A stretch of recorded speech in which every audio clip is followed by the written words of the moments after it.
Thank you, Rabbi, and hello, everyone. After my mother died on February 5th of this year, my mourning was fragmented and disrupted. Our whole family convened in Charlotte for her funeral, but then dispersed almost immediately. We had 2 days of Shiva at our home, and I was grateful that many of you were there. Shiva was short because we had to leave for Florida for my nephew's wedding.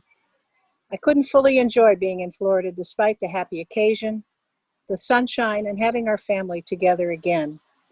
Then soon after we returned, COVID was upon us. I could not say Kaddish. I've come to realize that I was actually mourning my mother for years before she died. Growing up, I don't think I ever saw her happy, and I concluded wrongly that it was somehow my fault. I mourned my mother through years of therapy and then through the years of her dementia. After thinking hard about how to honor my mother's memory after her death, I decided the best approach was to do the thing that she seemed never to be able to do. That is, to seize joy. And I resolved to take Mary Oliver's advice in her poem, Don't Hesitate. If you suddenly and unexpectedly feel joy, don't hesitate, give into it. I would not have predicted that I would suddenly and unexpectedly feel joy during this weird and disjoint time. But it's happened more than once. I've experienced joy, full-bodied, full-mind joy when I fly down a hill on my bicycle or pedal on a Metro Park path with a bright blue sun overhead. When swimming outdoors at the JCC, I feel joy when watching the play of sunlight on the water on the bottom of the pool. I feel joy watching a video of my grandson Isaac over and over again. Joy may not happen every day.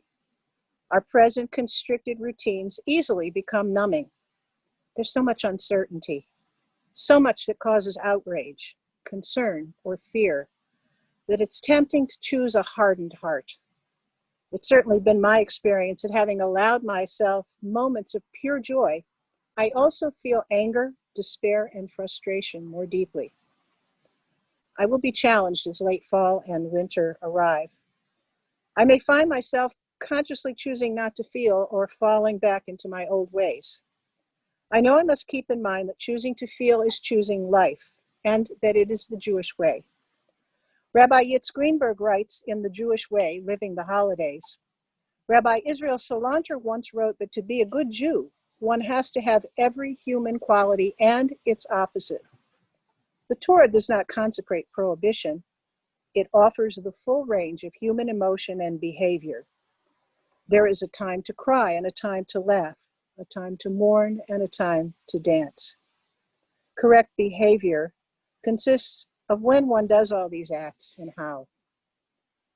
Rabbi Greenberg was talking about joy in the context of Sukkot, Zeman Simchatenu, when it is our obligation to be joyful.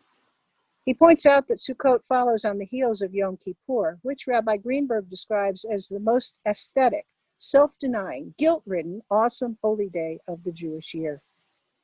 On the Day of Atonement, Rabbi Greenberg continues, Jews reenact their own death, only to be restored to life in the resolution of the day. Only those who know the fragility of life can truly appreciate the full preciousness of every moment. This year, we haven't had to wait until Yom Kippur to be confronted with the fragility of life. And I suggest that we do not wait until Yom Kippur to allow ourselves to feel that fragility, and also to give ourselves permission in the midst of darkness to seize joy. I truly believe it is the path to blessing for ourselves and others. For in moments of joy, we know gratitude, and in knowing gratitude, we recognize that others may not share our good fortune. Moments of joy can strengthen and inspire us to Giniyut Hasadim, acts of loving kindness, not only for our families, but also for those in need in the community. I want to close with the entire Mary Oliver poem, Don't Hesitate. If you suddenly and unexpectedly feel joy, don't hesitate. Give into it. There are plenty of lives and whole towns destroyed or about to be. We are not wise and not very often kind, and much can never be redeemed. Still, life has some possibility left. Perhaps this is its way of fighting back, that sometimes something happens better than all the riches or power in the world. It could be anything. but very likely you notice it in the instant when love begins. Anyway, that's often the case. Anyway, whatever it is, don't be afraid of its plenty. Joy is not meant to be a crumb. Stay well, my friends, and relish joy when you find it.